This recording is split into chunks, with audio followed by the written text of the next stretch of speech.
മലപ്പുറത്തെ പ്രത്യേക രാജ്യമായി പ്രഖ്യാപിച്ച SNDP യോഗം ജനറൽ സെക്രട്ടറി വെള്ളാപ്പള്ളി നടേശൻ സമ്പൂർണ്ണ സംഘപരിവാറുകാരനായി എന്നുകൂടി പ്രഖ്യാപിക്കുകയാണ്.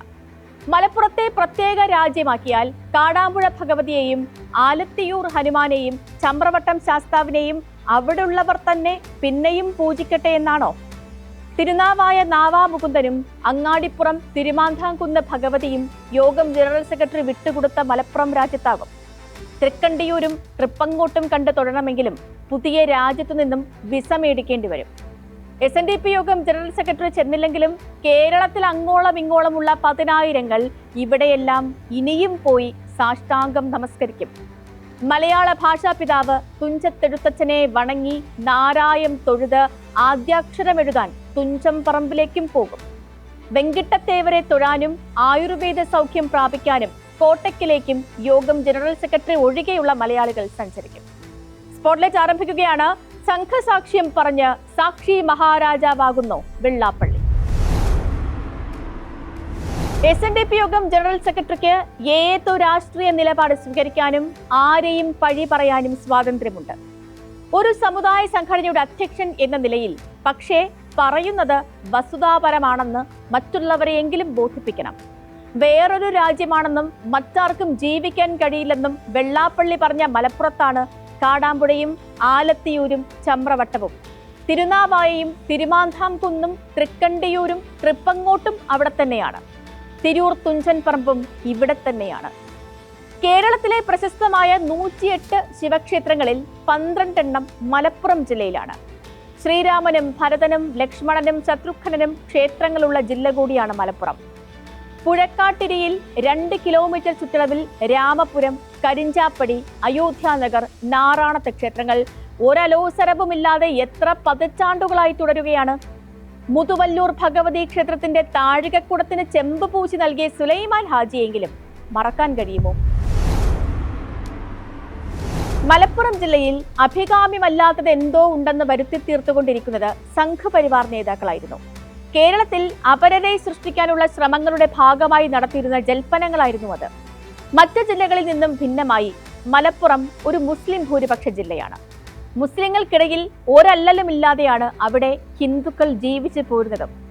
കേരളം ഒഴികെയുള്ള രാജ്യത്തെ മറ്റ് ഹിന്ദു ഭൂരിപക്ഷ മേഖലകളിലും മുസ്ലിങ്ങൾ നേരിടുന്ന ഒരു വിവേചനവും മലപ്പുറത്ത് ഹിന്ദുക്കൾ നേരിടുന്നില്ല.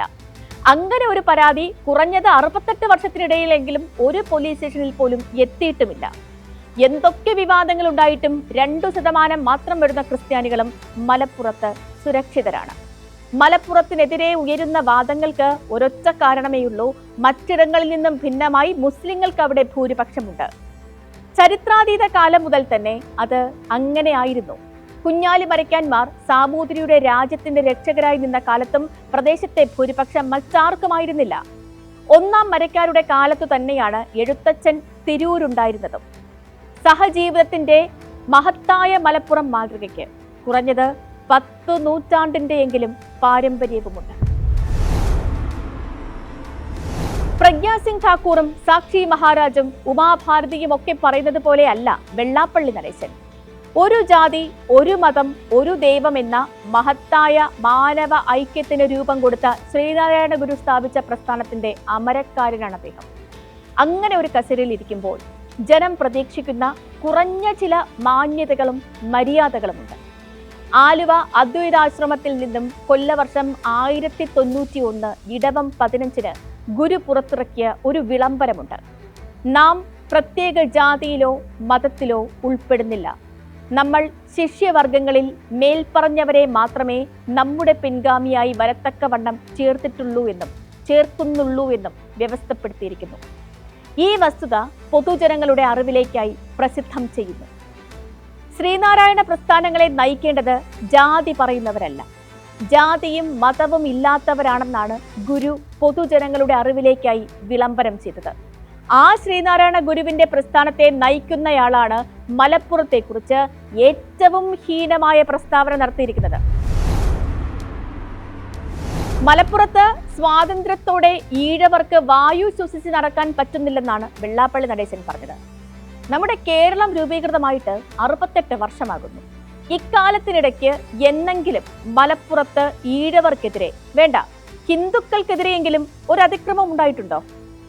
മലപ്പുറത്തെ ഈഴവർക്ക് വിദ്യാഭ്യാസം നിഷേധിച്ചിട്ടുണ്ടോ? മലപ്പുറത്തെ എത്ര ഈഴവർക്ക് ചികിത്സ നിഷേധിക്കപ്പെട്ടു?